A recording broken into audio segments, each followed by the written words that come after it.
Baru kita mulai ke videonya. Ini dia. Nah, jadi guys, tubuhnya si Jang Bong Hwan itu ada di rumah sakit. Jadi dia kayak lumpuh gitu guys. Dan ternyata kalau kalian ingat cowok ini ya, dia yang dulu menjebak si Jang Bong Hwan, dan dia juga ternyata melepaskan alat bantu pernapasan si Jang Bong Hwan pada saat di rumah sakit. Dan saat itulah si Ratu Bengek akhirnya pingsan dan juga tak sadarkan diri. Kemudian sang raja mendengar berita itu melalui pelayannya si ratu, dan tanpa pikir panjang dan tanpa berkata-kata sang raja langsung berlari ke lokasi kejadian. Waduh, setia banget nih ya, mulai bucin dia. Kemudian Dayang Choi juga kaget banget pada saat dia pulang. Dia sudah melihat dan mendapati sang ratu sudah pingsan. Dan mohon maaf nih ya Dayang Choi ya, ini sih adegan sedih, tapi kenapa Mimin ngakak gitu ya pas ngelihat adegan ini? Gimana kok kalian? Silahkan komen di bawah ya kalau Mimin sih ngakak. Aduh. Kemudian nih kasihan nih, udah mandi kembang 7 rupa tapi sang raja tak datang. Sabar ya Selir ya.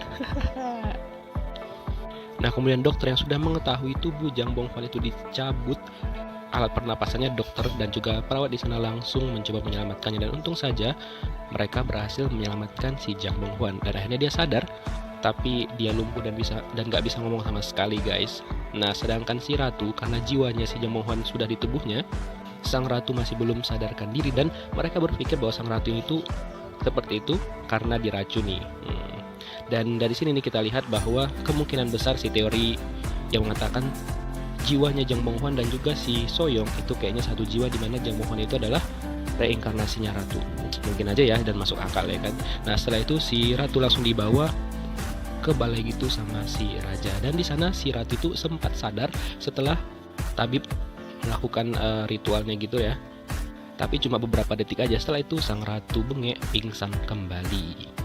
Tapi tabib itu mengatakan bahwa sebenarnya dia itu sudah bernafas kembali dan jiwanya sudah balik lagi, tapi memang belum terlalu oke ataupun normal gitu. Kemudian Dayang Istana memberitahukan kepada si Selir bahwa raja ada di tempatnya si ratu. Wih, panas.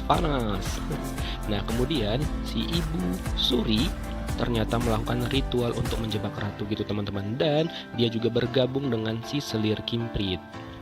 Nah, si Selir mengatakan bahwa dia ingin meminta bantuan kepada si Ibu Suri ini. Nih baikan yang lihat dan juga bilang ya kalau si Selir itu baik. No, dia itu adalah licik banget teman-teman.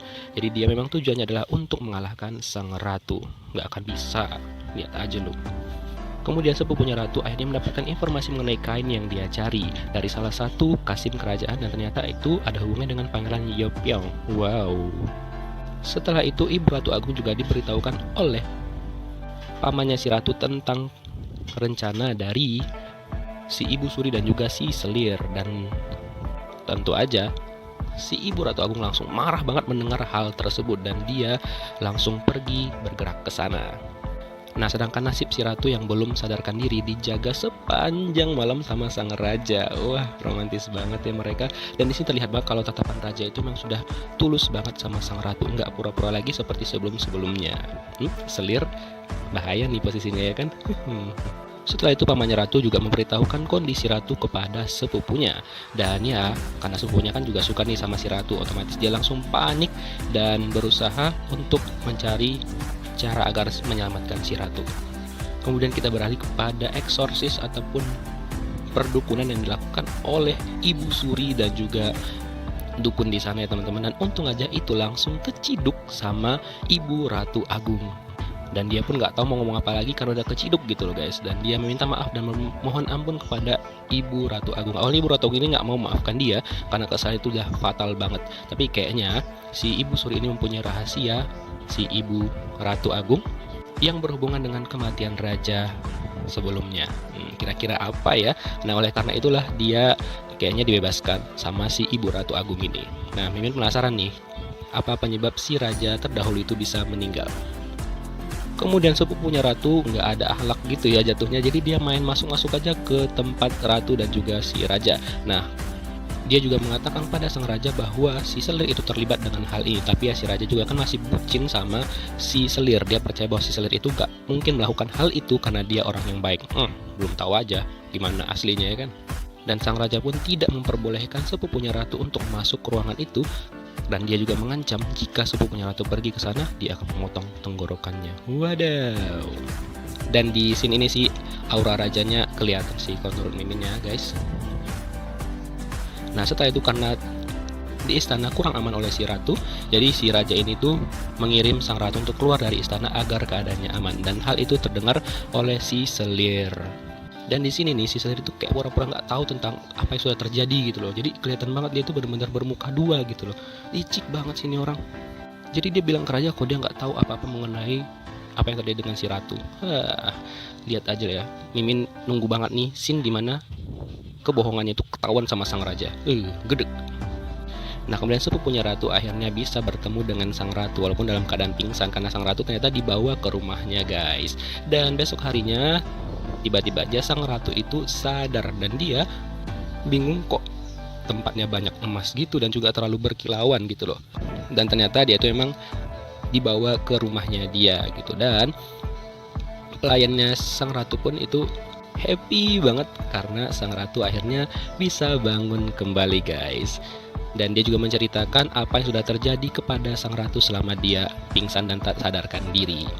Kemudian dia langsung dikasih makan banyak banget sama pelayannya yang kata pelayan itu dari ayahnya gitu loh. Buset dah, itu mau makan atau mau mukbang.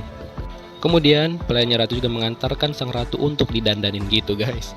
Aduh, jiwanya cowok tapi disuruh dandan. Aduh ada aja kan. Nah awalnya itu sang ratu ini nggak mau gitu loh, karena dia ngapain dandan gue kan cowok gitu kan.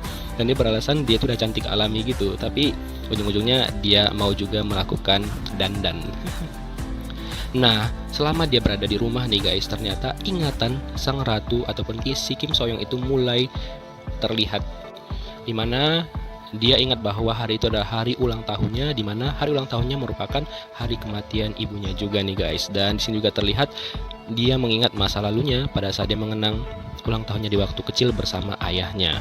Aduh. Dan dia juga membicarakan hal itu kepada pelayannya, dan pelayannya langsung mendebak bahwa kemungkinan ingatan si ratu sudah mulai kembali. Wow, menarik banget ini ya. Dan di sini juga terlihat bahwa niat dari raja itu sendiri adalah untuk membongkar kebusukan-kebusukan koruptor yang ada ataupun yang dilakukan oleh petinggi-petinggi kerajaan, di mana kebetulan petinggi-petinggi itu semua bermarga Kim, termasuk ayahnya ratu juga guys. Waduh, jadi gimana nih ya? Apakah rencana sang raja akan berhasil atau nantinya si ratu pun ikut ngebantu dia? Kita lihat aja kelanjutan kisahnya ya guys. Oke, thank you for watching. See you on next video. Bye bye.